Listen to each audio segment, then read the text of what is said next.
Dual nature of radiation and matter లెసన్లో కొన్ని important problems చూద్దాము. 2 మార్క్స్ ప్రాబ్లమ్స్. ఈ క్వశ్చన్ వచ్చేసి మనకి 2016లో వచ్చింది. ఆ క్వశ్చన్ ఏంటిది?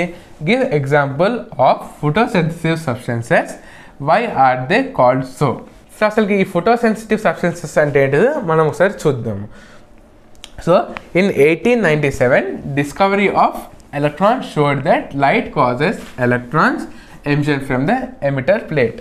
మనకి ఈ లైట్ వల్ల ఎప్పుడంటే లైట్ అనేది మనకి ఆ ప్లేట్ మీద పడుతుందో అప్పుడు మనకి ఆ ఎలక్ట్రాన్స్ అనేవి ఎమిటర్ ప్లేట్ మీద నుంచి మనకి ఎమిట్ అవుతాయి అన్నమాట.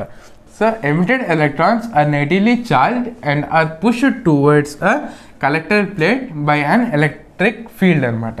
సో ఇక్కడ ఈ పాయింట్లో ఏమర్థమైంది మనకి, ఇక్కడ మనకి ఎమిటర్ ప్లేట్ అనేది ఉంటుంది, ఇక్కడ వచ్చేసి మనకి కలెక్టర్ ప్లేట్ అనేది ఉంటుంది. సో మనకి ఎమిటర్ ప్లేట్ నుంచి ఈ కలెక్టర్ ప్లేట్ దాకా మనకి ఎలక్ట్రాన్స్ ట్రాన్స్ఫర్ కావాలంటే మనకి హయ్యర్ ఎలక్ట్రిక్ ఫీల్డ్ అనేది ఉండాలి. హయ్యర్ ఎలక్ట్రిక్ ఫీల్డ్ ఉన్నప్పుడు మాత్రమే మనకి ఈ ఎమిటర్ ప్లేట్ నుంచి ఈ కలెక్టర్ ప్లేట్ దాకా మనకి ఎలక్ట్రాన్స్ అనేవి మనకి ట్రావెల్ అవుతాయి అన్నమాట. సో ఈ పాయింట్ వచ్చేసి అది.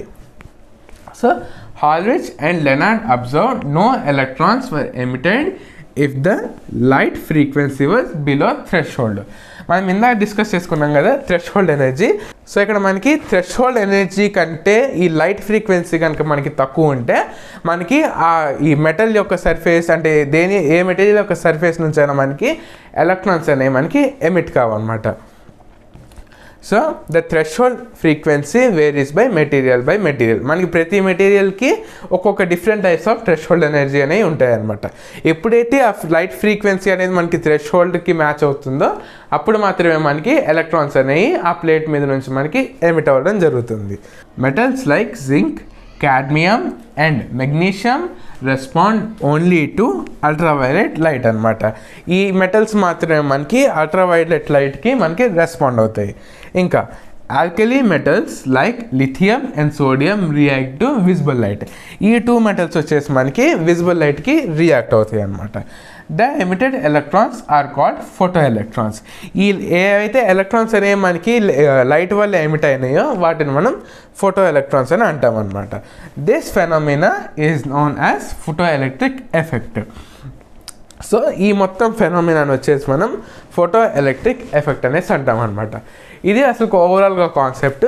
సో మనం ఇప్పుడు అసలు ఈ క్వశ్చన్కి యాక్చువల్గా ఏం ఆన్సర్ రాయాలో మనం ఒకసారి చూద్దాం. సో మనకి క్వశ్చన్లో ఏమంటే మనకి ఇక్కడ ఫోటోసెన్సిటివ్ సబ్స్టెన్సెస్. అసలు ఫోటోసెన్సిటివ్ సబ్స్టెన్సెస్ అంటే ఏంటిది? ఏ సబ్స్టెన్సెస్ అయితే మనకి లైట్ పడంగానే ఈ ఎలక్ట్రాన్స్ని ఎమిట్ చేస్తాయో వాటిని మనం ఫోటోసింథసిస్ సబ్స్టెన్సెస్ అని అంటాం అనమాట. సో మనకి ఈ క్వశ్చన్లో ఫోటోసింథసిస్ సబ్స్టెన్సెస్ ఏంటి అడిగాడు కాబట్టి జస్ట్ వాటిని మెన్షన్ చేస్తే సరిపోతుంది. So photosynthesis substances are alkali metals like lithium, sodium, potassium, caesium and rubidium. ఈ మెటల్స్ యొక్క పేరు రాసి ఇంకా why are they called so. So ఎందుకంటారు వాటిని? When they are illuminated by light they emit electrons, hence they are called photosensitive substances. ఎప్పుడైతే మనకి ఈ మెటల్స్ మీద మనకి లైట్ అనేది పడుతుందో అప్పుడు అవి వెంటనే మనకి ఎలక్ట్రాన్స్ అనేవి అవి ఎమిట్ చేస్తాయి అన్నమాట. సో అందుకనే వాటిని మనం ఫోటోసెన్సిటివ్ సబ్స్టెన్సెస్ అని అంటామన్నమాట. సో ఇది మనకి ఈ 2 పాయింట్స్ అనేది రాస్తే మనకి ఈ ఆన్సర్ సరిపోతుంది. సో ఇది ఈ క్వశ్చన్కి వచ్చేసి ఆన్సర్ అనమాట. సో మనకి అసలు 2 మార్క్స్ క్వశ్చన్లో ఎక్కువ రాయాల్సింది ఏం లేదు. మనకి జస్ట్ ఆ క్వశ్చన్లో ఏమడిగాడో దానికి పాయింట్ టు పాయింట్ రాస్తే సరిపోతుంది. సో మనకి ఏ క్వశ్చన్ నేర్చుకున్నా దానికి కొంచెం కాన్సెప్ట్తో నేర్చుకుంటే మనకి రాసేటప్పుడు ఈజీగా ఉంటుంది.